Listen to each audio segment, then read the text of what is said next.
नमस्कार, मैं हूं आपके साथ मैं मानसा मलिक। आप सभी का हार्दिक अभिनंदन। इस वक्त भारत 24 के मंच पर जो शख्सियत बैठी है वो हमें बॉलीवुड अभिनेता सलमान खान के उस डायलॉग की याद दिलाती है जिसमें वो कहते हैं कि एक बार जब मैं कमिटमेंट कर देता हूं तो फिर मैं अपनी भी नहीं सुनता। अपनी कर्मठता, साफगोई और कामकाज के आधार पर हमेशा चर्चा में रहने वाले केंद्रीय सड़क परिवहन और राजमार्ग मंत्री नितिन गडकरी जी इस वक्त आप देख रहे हैं मंच पर उपस्थित हैं। जोरदार तालियां होनी चाहिए उनके कामकाज के लिए। तालियों की गड़गड़ाहट जरा कम आ रही है, उनका प्रोत्साहन बहुत जरूरी है। नितिन जी, सड़क निर्माण को लेकर आप में एक जुनून दिखाई देता है। सड़कों का जाल आपने पूरी तरह से बिछा दिया है पूरे देश में और जो आवागमन है उसको आपने बहुत ही सुगम बना दिया है। और आप ये भी कहते हैं कि 2024 तक जो भारत का रोड इंफ्रास्ट्रक्चर है वो अमेरिका जैसा होने वाला है। तो कितने एक्सप्रेसवेज और कितने ऐसे हाईवेज हैं जो अभी आने वाले वक्त में बनने वाले हैं, उनकी क्या डेडलाइंस हैं? तो थोड़ा विजन जरा बताइए। देखिए, हमारे जो पुराने समय के रोड थे वो घूम घूम कर जाते थे। हमने उसमें एक अध्ययन किया जिसको टेक्नोलॉजी के कारण उपयोग हुआ कि जैसे दिल्ली से मुंबई डायरेक्ट रोड है, जैसे हवाई जहाज ऊपर में जाता है स्ट्रेट, उसी प्रकार से वो रोड जाता है। वैसे ही हमने चेन्नई टू दिल्ली, तो अब मुंबई और पुणे जाते थे लोग, तो वो अब 300 किलोमीटर कम होगा दिल्ली से चेन्नई डिस्टेंस, क्योंकि हम लोग सूरत से निकलकर नासिक से अहमदनगर, अहमदनगर से सोलापुर, सोलापुर से कर्नूल और कर्नूल से फिर पूरे साउथ इंडिया जाएंगे। वैसे पुणे से बेंगलोर अब बना रहे हैं जो मुंबई से बेंगलोर होगा। तो स्वाभाविक रूप से हम करीब 32 ग्रीन एक्सप्रेस हाईवे बना रहे हैं। काफ़ी कुछ हुए हैं, काफ़ी का काम शुरू हुआ है। इसका एक बहुत बड़ा फायदा होगा, जिसमें अभी जगदीश चंद्र जी बात कर रहे थे हवाई जहाज की, कि जब मैंने मुंबई से पुणे हाईवे बनाया था उस समय मुंबई और पुणे के बीच में 8 हवाई सेवा थी, जेट एयरवेज की चलती थी। हाईवे बनने के बाद हवाई जहाज बंद हो गया। तो मैं आपको विश्वास के साथ बताऊंगा कि आने वाले 6 महीने के अंदर दिल्ली से जयपुर, दिल्ली से चंडीगढ़, दिल्ली से देहरादून, वैसे हरिद्वार भी 2 घंटे में है, और इसकी हवाई सेवाएं बंद हो जाएगी। क्योंकि 2 घंटे में जाना, अभी दिल्ली से देहरादून जाने के लिए, एयरपोर्ट जाने के लिए 1 घंटा, वहाँ रुकना 1 घंटा, प्लेन में बैठकर जाने में 30-40 मिनट, और घर जाने के लिए तो 3.5-4 घंटा लगेगा। उसके बजाय आप दिल्ली से देहरादून 2 घंटे में जाओगे। ये अक्षरधाम से नया रोड हम बना रहे हैं, तो ये काफ़ी अच्छी प्रकार से हुआ है। अभी दिल्ली से मुंबई 12 घंटे में हो जाएगा। और अभी हम लोग प्रधानमंत्री जी से हमने रिक्वेस्ट की है, दिल्ली से जयपुर नए रोड का हम लोग उद्घाटन इसी महीने के एंड तक कर रहे हैं, जिससे जयपुर जाना बहुत आसान होगा। चलिए, बहुत ही ज़्यादा अब ये आरामदायक भी रहने वाला है और आसान भी रहने वाला है कि अब लोग विमान की बजाय अब सड़क से जाएंगे। लेकिन एक वादा आप पिछले कई सालों से कर रहे हैं कि सड़क दुर्घटनाओं में 50% की कमी देखने को मिलेगी, और इस बार जब ऑटो एक्सपो की शुरुआत हुई उसमें भी आपने एक बार फिर से ये कसम खाई। लेकिन क्या वजह है कि सड़क दुर्घटनाओं को हम कम नहीं कर पा रहे हैं? ये बहुत ही दुखद विषय है कि हमारे देश में हम वर्ल्ड में सबसे पहले नंबर पर है रोड एक्सीडेंट्स में। 5 लाख एक्सीडेंट्स होते हैं, 1.5 लाख मौतें होती है, करीब 3 लाख लोगों के हाथ पैर टूट जाते हैं, और देश के 3% जीडीपी का नुकसान होता है। इसमें जो 4 बातें इंपॉर्टेंट है, सबसे पहला है रोड इंजीनियरिंग। अब क्या हुआ कि सच्चाई है, इसलिए मैं बता रहा हूँ कि हिंदुस्तान को पॉपुलेशन ग्रोथ और ऑटोमोबाइल ग्रोथ अब इतने तेजी से बढ़ रही है कि हमारे देश में 30 करोड़ व्हीकल है, और मुझे ऐसा लगता है कि 10 साल के बाद आबादी से ज़्यादा वाहनों की संख्या होगी। अब क्या हुआ है कि इसके कारण बड़े प्रमाण पर संख्या बढ़ने के बाद रोड की विड्थ हम नहीं बढ़ा सकते, क्योंकि रोड के बाजू में बिल्डिंगें बन जाती है, वो तोड़ना संभव नहीं होता। तो हम नए हाईवे बना रहे हैं, तो इसके कारण भी हमको रोड की कैपेसिटी बढ़ रही, ट्रैफिक जाम होते हैं। तो इसके लिए हमको रोड की विड्थ बढ़ाने के लिए हमने ग्रीन हाईवे बना रहे हैं।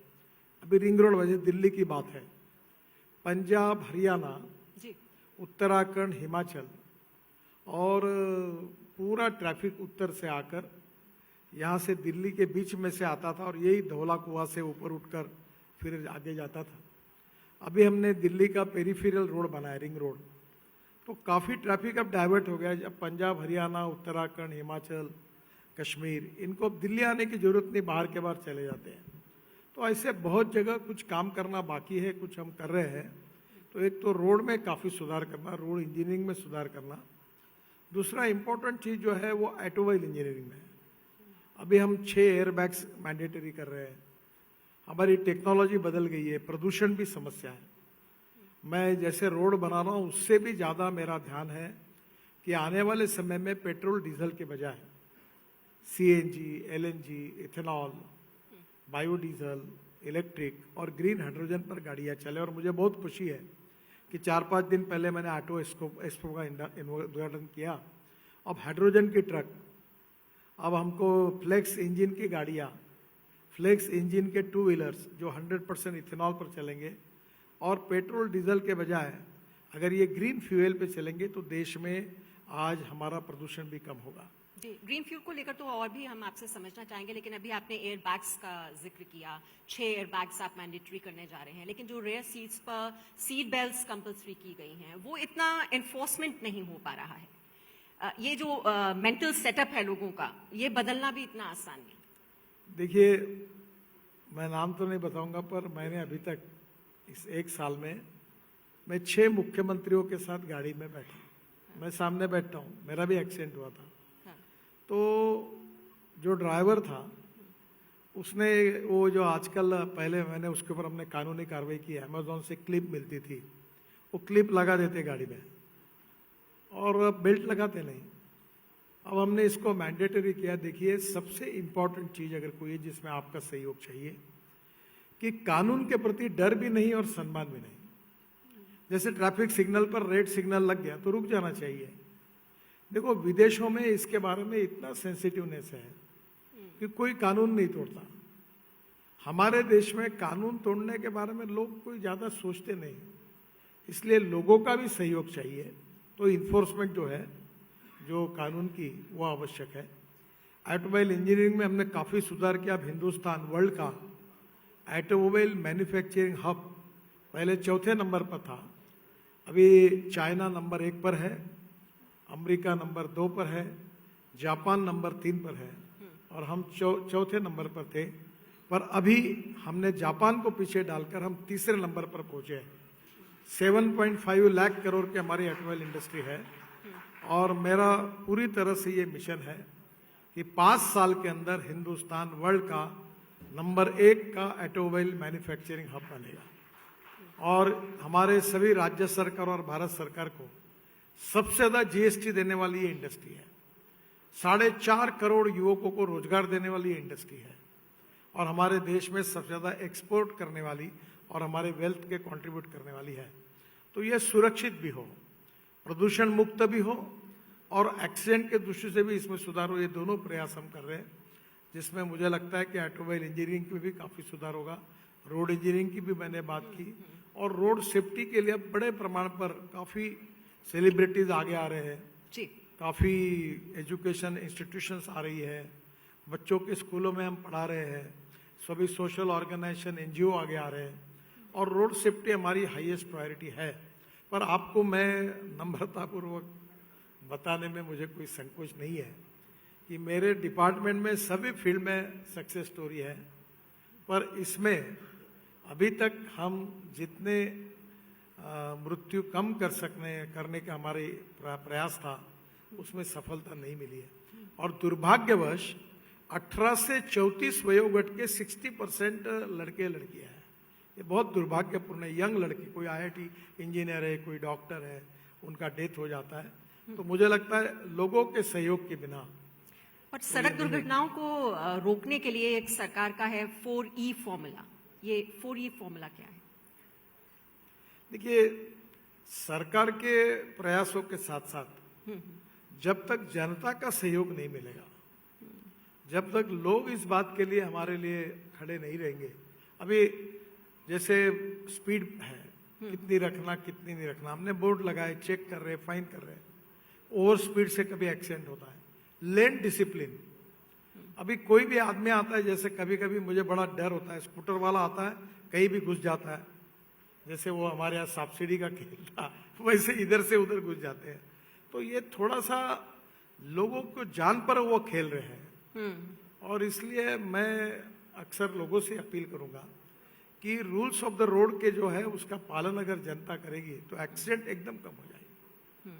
और आप हमेशा इनोवेशन को बढ़ावा देने में आप यकीन रखते हैं, और आप खुद इलेक्ट्रिक वाहन, मुझे तस्वीर आपकी हाइड्रोजन कार में देखी थी मैंने अभी हाल ही में, तो हाइड्रोजन और इथेनॉल के जरिए हम अपने पेट्रोलियम प्रोडक्ट्स पर निर्भरता पूरी तरह से खत्म कर सकते हैं, और वो कब तक मुमकिन हो पाएगा? ग्रीन फ्यूल को लेकर आपकी विजन क्या है? देखिए, ये बहुत इंपॉर्टेंट सब्जेक्ट है, क्योंकि दिल्ली में प्रदूषण है, इतना प्रदूषण है कि हमारी जिंदगी कम हो रही है, और पेट्रोल डीजल हजार्डस है। इथेनॉल जो होता है वो ग्रीन फ्यूल है, और सबसे इंपॉर्टेंट चीज है कि हमारे कृषि क्षेत्र में चावल सरप्लस, गेहूं surplus, corn surplus, sugar surplus, हमारी जो एमएसपी है वो कमर्शियल प्राइस उससे कम है, और इसलिए diversification of agriculture towards energy and power sector ये देश के कृषि क्षेत्र की सबसे बड़ी आवश्यकता है। अभी हमारी 65 to 70% पॉपुलेशन गांवों में बसती है कृषि क्षेत्र में, और उनका जीडीपी में कंट्रीब्यूशन केवल 12% है, और 16 लाख करोड़ का हम फॉसिल फ्यूल इंपोर्ट कर रहे हैं और प्रदूषण कर रहे हैं। अब इथेनॉल शुगर के जूस से बनता है, इथेनॉल सी मोलाइसिस, बी मोलाइसिस से बनता है, अब इथेनॉल बाम्बू से बनता है, बायोमास से बनता है, और अब इथेनॉल के फ्लेक्स इंजन की गाड़ी आ रही है। एक टोयोटो की कैमरी करके गाड़ी थी जो पेट्रोल पे चलती थी और 40% बिजली पे चलती है, अब वो 100% बायो इथेनॉल पर चलेगी। इथेनॉल का भाव 60 रुपए है और पेट्रोल का 120 रुपए है। इसके साथ मर्सिडीज, बीएमडब्ल्यू, हुंडई, सुजुकी सब ऐसे गाड़ी ला रही है। अभी बजाज, टीवीएस और हीरो, ये 50% टू व्हीलर हमारे एक्सपोर्ट होते हैं, हम highest number 1 manufacturer in the world है। अब होंडा, इनकी सबकी गाड़ियां इथेनॉल पर आई है। इथेनॉल का रेट 60 रुपए और उनका 100 है, ग्राहकों को भी पुराएगा। तो फ्लेक्स इंजन आया है। हाइड्रोजन जो है वो 3 प्रकार का है, जो पेट्रोलियम से होता है वो ब्राउन हाइड्रोजन, जो कोयले से होता है वो ब्लैक हाइड्रोजन, और हमने जो हाइड्रोजन मिशन बनाया 20,000 करोड़ का, वो ग्रीन हाइड्रोजन।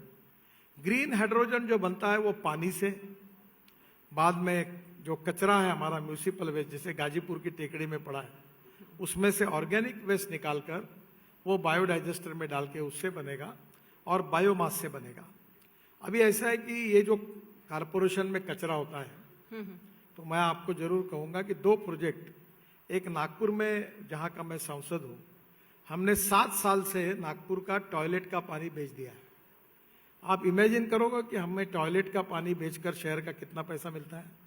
300 करोड़ रुपए मिलते हैं टॉयलेट का पानी बेचकर। No one is waste, you can convert waste into wealth. अब ये मथुरा में जगदीश चंद्र जी, ये जरूर आप देखने के लिए जाइए, त्रिवेणी इंजीनियरिंग कंपनी है, मैं वाटर रिसोर्सेज मंत्री था। 80 mld स्लज मथुरा का हम शुद्ध कर रहे हैं हाइब्रिड एन्युटी में, वो 40% हमने दिया है, 60% त्रिवेणी इंजीनियरिंग लगाया, और उससे पानी निकालकर वो पानी इंडियन ऑयल के रिफाइनरी को देकर वो 20 करोड़ रुपए साल के दे रहे हैं। अगर ये हर शहर में होगा और कचरे से, पानी से अगर हाइड्रोजन तैयार होगा, तो आप आज हम ऊर्जा इंपोर्ट करने वाले देश है, हम ऊर्जा को निर्यात करने वाले देश 10 साल के अंदर बनना चाहिए। अब हाइड्रोजन के ऊपर स्कूटर चलेगी, कार चलेगी, बस चलेगी, ट्रक चलेगी। ट्रक तो आ गई, अब इतना ही नहीं तो हाइड्रोजन पर रेलवे चली रही, हाइड्रोजन पर हवाई जहाज चलेंगे, हाइड्रोजन पर केमिकल, स्टील, फर्टिलाइजर इंडस्ट्री चलेगी। तो इस देश में हमें कोयले की जरूरत नहीं पड़ेगी, हमको पेट्रोल डीजल इंपोर्ट करने की आवश्यकता नहीं पड़ेगी। Import substitute, cost effective, pollution free और इंडिजिनियस, और हम तेजी से इसके तरफ जा रहे हैं। आत्मनिर्भर भारत जो प्रधानमंत्री जी का सपना है, और $5 ट्रिलियन की इकोनॉमी बनाना, इसमें सबसे इंपॉर्टेंट सब्जेक्ट यह है कि 16 लाख करोड़ का फॉसिल फ्यूल का इंपोर्ट कम करना और हिंदुस्तान को इसमें आत्मनिर्भर बनाना। हमारे किसान अन्नदाता केवल नहीं होंगे, वो ऊर्जादाता होंगे, ये हमारा प्रयास है। थोड़ा इलेक्ट्रिक वाहनों को लेकर थोड़ा सा कंसर्न यह है कि अभी हाल ही में देखा है कि आग लगने की घटनाएं कुछ वाहनों में हुई और जो चार्जिंग पॉइंट्स हैं, चार्जिंग स्टेशंस, उसको लेकर भी थोड़ा सा कंसर्न है अभी। देखिए, मैंने जब इलेक्ट्रिक व्हीकल की बात की तो इसी होटल में मुझे ऐसे सवाल पूछे गए कि रास्ते में गाड़ी अटक गई, चार्जिंग खत्म हो गया तो क्या होगा। अब स्थिति ऐसी है कि टाटा की इलेक्ट्रिक की 4 व्हीलर के लिए मेरी चिट्ठी मांगने के लिए रोज 2-4 दिन में मेरे पास लोग आते हैं। 1 साल की वेटिंग लिस्ट है। इलेक्ट्रिक स्कूटर अब बजाज, टीवीएस, हीरो सबकी आ गई और अपने घर में रात को जाके वो चार्ज करते हैं। यानी आप समझ लीजिए 1 लीटर पेट्रोल जितने माइलेज देता है उसमें इलेक्ट्रिसिटी के लिए 5 रुपए 6 रुपए खर्चा है और प्रदूषण नहीं है। अब इलेक्ट्रिक कार 450 किलोमीटर तक चार्ज होके जाती है और रात को घर आए कि चार्ज होती है। पर प्रॉब्लम कहाँ है, अब जैसे दिल्ली से मुंबई जाओगे तो चार्जिंग नहीं पड़ेगा।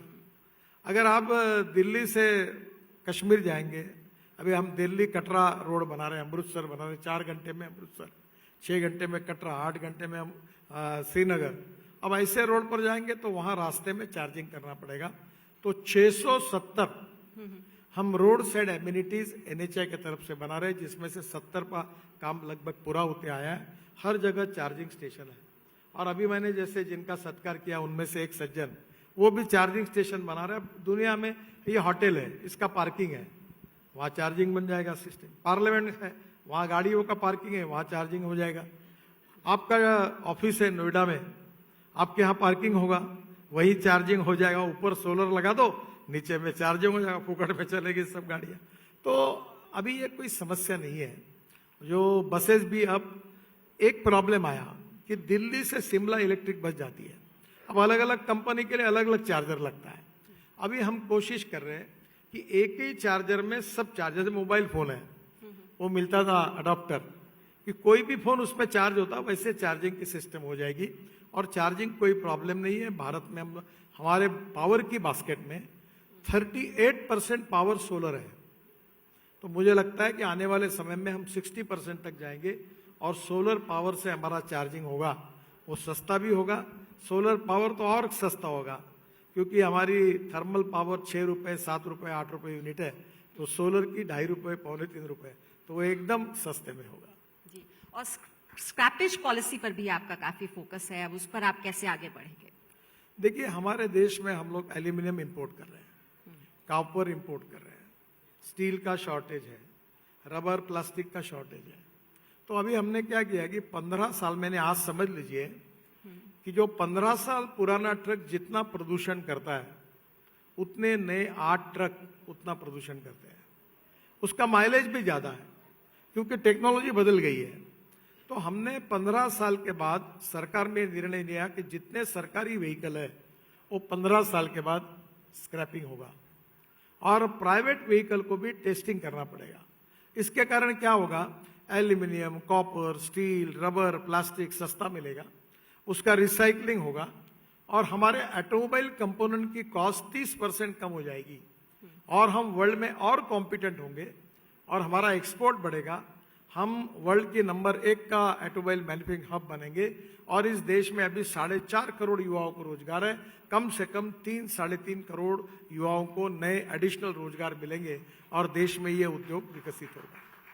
तो मुझे लगता है स्क्रैपिंग में विन विन सिचुएशन है और मैंने अभी कोशिश की है कि मैंने ऑटोमोबाइल मैन्युफैक्चरर को कहा कि भाई आप कोई गाड़ी स्क्रैपेज करेगा और उसका सर्टिफिकेट लाएगा तो आप भी, ट्रक अगर बस लेता है तो 1 लाख रुपए आप भी सहूलियत दो। कुछ सरकार की तरफ से भी हम फाइनेंस मिनिस्टर को रिक्वेस्ट कर रहे हैं, तो निश्चित रूप से वो पैसे में कुछ सहूलियत भी मिलेगी और स्क्रैपिंग से हर जिले में 3 यूनिट आ सकते हैं। अभी सुजुकी ने यूनिट डाले, टाटा ने डाले, महिंद्रा ने डाले। अब मैंने परसों उनको कहा कि आप ही ज्वाइंट वेंचर में हर जिले में यूनिट डालिए और बड़े प्रमाण पर एक नया रोजगार ग्रामीण क्षेत्र में तैयार होगा और एल्यूमिनियम, कॉपर, रबर, प्लास्टिक मिलेगा। आपको और एक अच्छी बात बताता हूं, ये जो परली है जिसके कारण दिल्ली में प्रदूषण होता है, अभी सेंट्रल रिसर्च रोड ऑर्गेनाइजेशन और CSR ने परली से बिटुमिन बनाया। यानी अभी हमारे देश में 80 लाख टन बिटुमिन लगता है, जी उसमें से 50 लाख टन हमारे रिफाइनरी से आता है और 30 लाख टन इंपोर्ट होता है। अभी ये ट्रैक्टर मोल्डेड यूनिट है, मैं इसकी शुरुआत कर रहा हूँ। अब इस देश का किसान बिटुमिन बनेगा। जो 30 लाख टन बिटुमिन है वो हरियाणा और पंजाब का किसान ट्रैक्टर मोल्डेड यूनिट पे बनाएगा। 70% बिटुमिन और 30% बायोचार ऑर्गेनिक कार्बन, जो खेती में डालने से हमारा उत्पादन दुगना होगा। तो मुझे लगता है कि ऐसे अभी पानीपत में इंडियन ऑयल ने प्रोजेक्ट डाला है, 1 लाख लीटर इथेनॉल परली से बनता है और 150 टन बायो बिटुमिन बनता है। ये निश्चित रूप से ग्रामीण क्षेत्र के लिए भी एक नया वरदान होगा, रोजगार निर्माण होगा, प्रदूषण कम होगा और देश के लिए बहुत ही आर्थिक दृष्टि से उपयोगी होगा। और सड़क निर्माण को लेकर आपने ठेकेदारों के लिए कहा था कि वो ब्लैक स्पॉट्स छोड़ देते हैं और वो आगे चलकर भविष्य में सड़क दुर्घटना का कारण बन जाते हैं, तो आपके मंत्रालय ने ऐसे ब्लैक स्पॉट्स आइडेंटिफाई किए हैं? हाँ, ये ठेकेदार नहीं है, ये हम जिम्मेदार है। हमारा जो डीपीआर बनता है वो परफेक्ट नहीं बनता। उस समय पैसे बचाने के लिए बहुत जगह फ्लाईओवर टाल दिए, अंडरपास टाल दिए, क्रॉसिंग को ठीक डिजाइन नहीं किया, फिर उसमें लोग मरते। अभी हमारे यहाँ महाराष्ट्र में पुणे कोल्हापुर रोड पर एक जयसिंहपुर बाईपास था जी। तो मैंने महाराष्ट्र में एक्सीडेंट को मराठी में अपघात कहते हैं, तो अपघात निवारण समिति निकाली थी जो पूरे स्टेट में गई।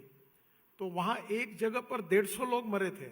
एक कर थी, केवल कर को सीधा करना था, वो फिर बाद में किया। ऐसे बहुत से स्पॉट हैं और अभी तक ऐसे हमारे जो चिन्हित हुए वो करीब 3200 हुए, उसमें से हमने 2100-2200 दुरुस्त किए और अभी डीपीआर परफेक्ट बने।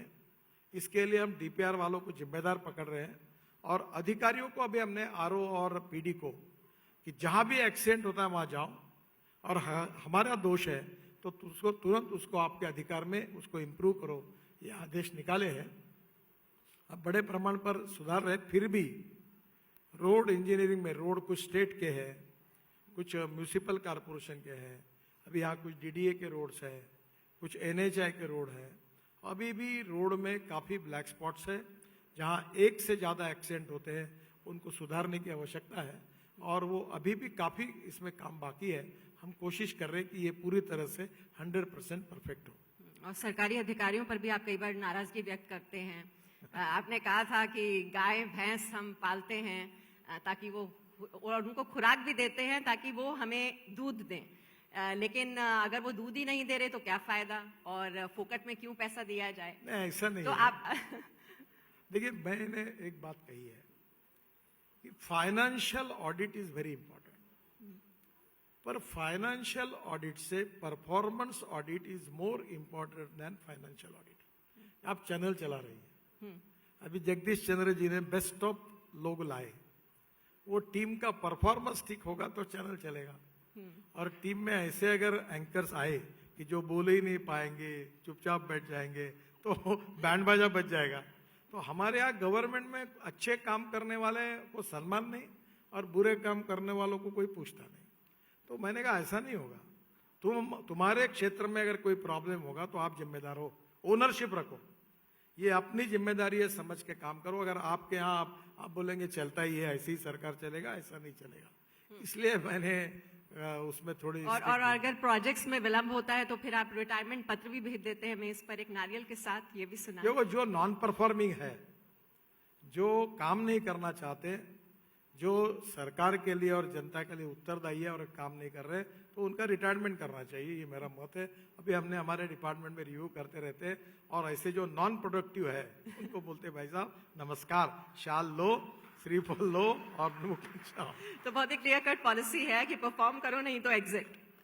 बिल्कुल। देखो, performance audit is important not only in government, performance audit सब जगह होना चाहिए और जो अच्छा काम करेगा उसको सम्मान मिलेगा और जो नहीं कर पाएगा तो उसको कहीं ना कहीं उसकी सजा होगी, तो ही काम में गुणात्मक सुधार होगा।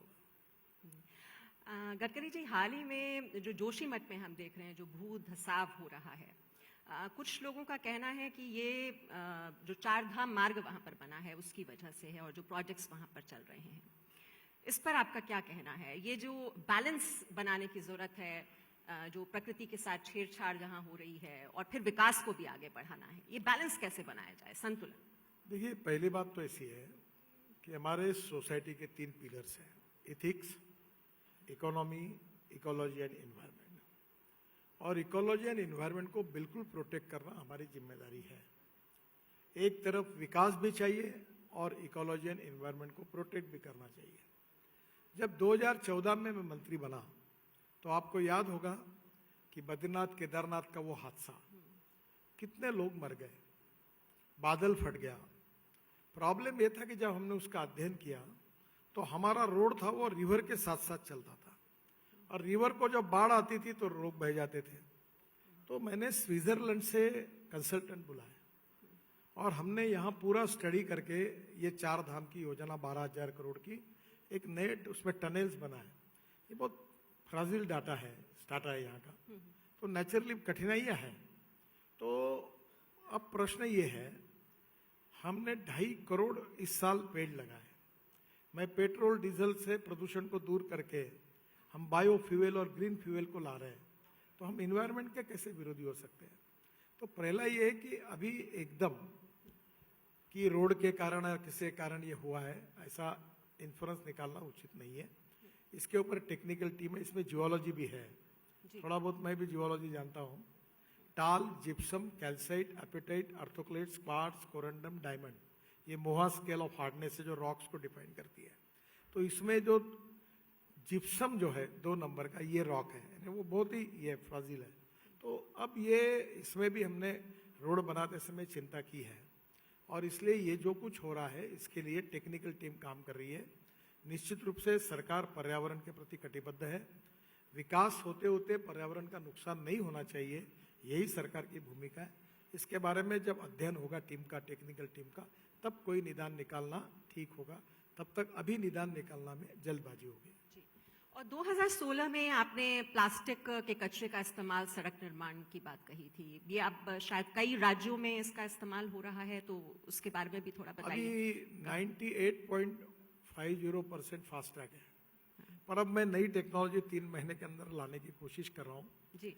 वो टोल नाका ही नहीं रहेंगे, सैटेलाइट से जुड़े हुए आपका ऑटोमोबाइल नंबर प्लेट है, वो कैमरा फास्ट ट्रैक का भी फोटो निकालेगा और नंबर प्लेट का निकालेगा।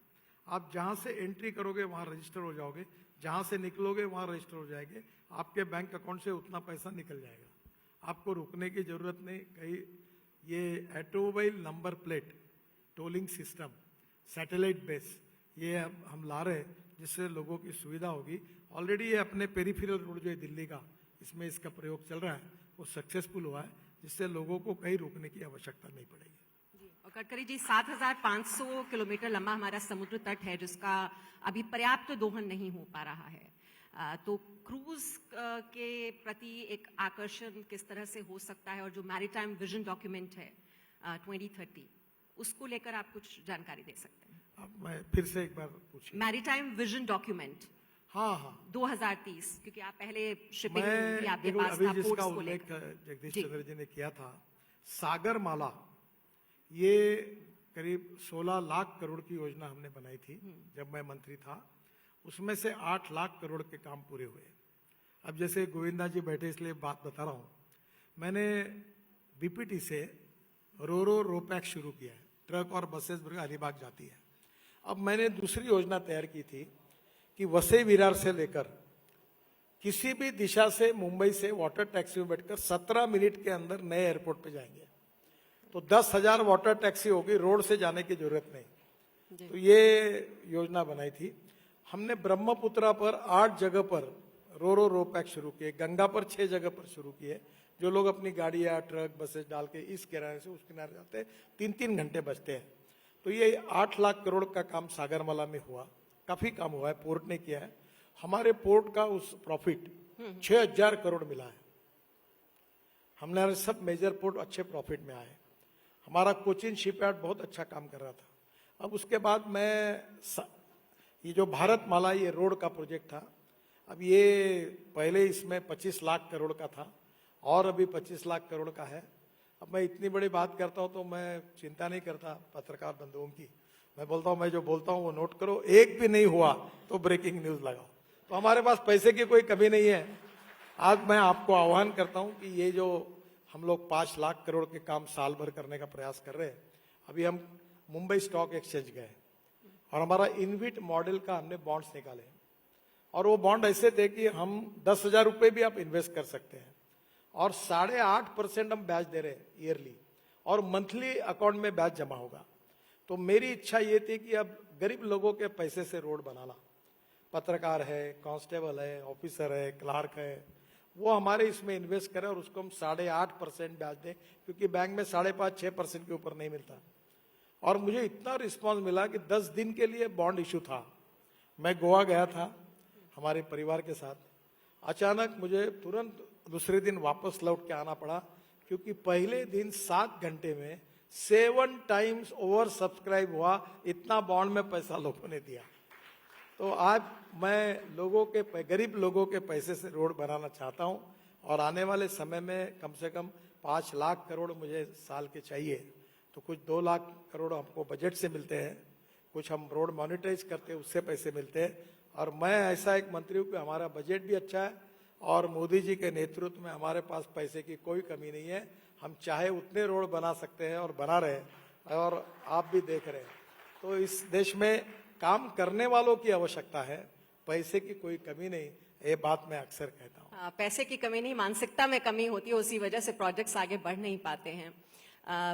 पीएम गति शक्ति राष्ट्रीय महायोजना, इसके तहत क्या क्या काम अभी तक हुए हैं? बहुत ही संक्षेप में गडकरी जी, ज्यादा वक्त नहीं लेंगे। बहुत बड़ा फायदा हुआ कि अभी हम रोड बनाते, अभी राजस्थान में हमने बनाया ये जो आपका अभयारण्य है, तो वो जरूर आप उसके लिए देखने के लिए जाइए। तो पहली बार हमारा फॉरेस्ट में हमने ओवरपास बनाया। पहले अंडरपास बनाते थे, ओवरपास बनाते थे। अब ऐसा है कि नीचे से लोग रोड जा रहा, और ऊपर में मैंने वहां जब गया तो L&T वो बना रही है, तो नीचे में कार्टून लगा था, एक बच्चा अपने माँ को बता रहा, देखो माँ ऊपर में टाइगर बैठा है। तो अभी हमने इतने नए नए इनोवेशन, अभी आप नागपुर से जबलपुर जाओगे पेंच से, तो टाइगर को जाने के लिए हमने जगह जगह 1300 करोड़ रुपए खर्चा करके ऐसे नीचे में अंडरपास बनाए, जिसमें टाइगर इधर से उधर जा सकते हैं। तो स्वाभाविक रूप से हमने काफी बड़े प्रमाण पर इकोलॉजी एंड एनवायरनमेंट की, वाइल्ड लाइफ की चिंता की है, और निश्चित रूप से ये सब करते समय हमारा यही प्रयास है कि हम इकोलॉजी एंड एनवायरनमेंट को प्रोटेक्ट करें, प्रदूषण को कम करें। इसलिए बाला साहेब ठाकरे ने आपको नाम दिया था रोड करें। एक्चुअली मेरा विचित्र मैं कॉमर्स ग्रेजुएट हूँ, बहुत लोगों का गलत फहमी कि मैं इंजीनियर हूँ। मैंने लॉ किया है, MBA किया है, और मेरी पैशन है, मैं पूरा काम एग्रीकल्चर में करता हूँ। और मुझे 4 डिलीट मिली है अभी। एक बाबा साहेब अम्बेडकर यूनिवर्सिटी औरंगाबाद की डिलीट मिली है, एक महात्मा ज्योतिबा फुले राहुरी यूनिवर्सिटी उसकी डिलीट मिली है, एक पंजाबराव देशमुख की मिली है अकोला, पंजाबराव देशमुख एग्रीकल्चर यूनिवर्सिटी, और चौथी अभी नांदेड़ की यूनिवर्सिटी की मिली है। तो एक्चुअली मैं पूरी वो 3 तो डिलीट मुझे एग्रीकल्चर में काम करने, वाटर कंजर्वेशन, ऑर्गेनिक फार्मिंग, और मेरी रुचि उसमें बायोफ्यूल।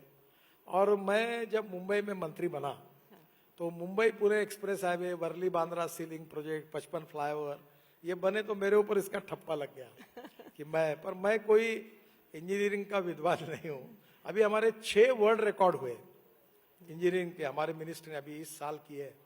तो ये सब मैंने नहीं किया, that credit goes to my team. Engineers है, कॉन्ट्रैक्टर्स है, ऑफिसर्स है, बेचारे रात दिन काम करते हैं, कभी कभी क्रेडिट मुझे मिलता है, पर ये सब ने मिलकर जो काम किया उसको क्रेडिट मिला। नहीं सब, बस एक ही लाइन में हम कहेंगे, काम बोलता है, और इसी जुझारूपन के साथ आप आगे बढ़ते रहिए, काम करते रहिए। हमारी शुभकामनाएं आपके साथ हैं। बहुत बहुत शुक्रिया बहुत बहुत भाई के मंच पर आने के लिए। थैंक यू, बहुत बहुत शुक्रिया। Thank you.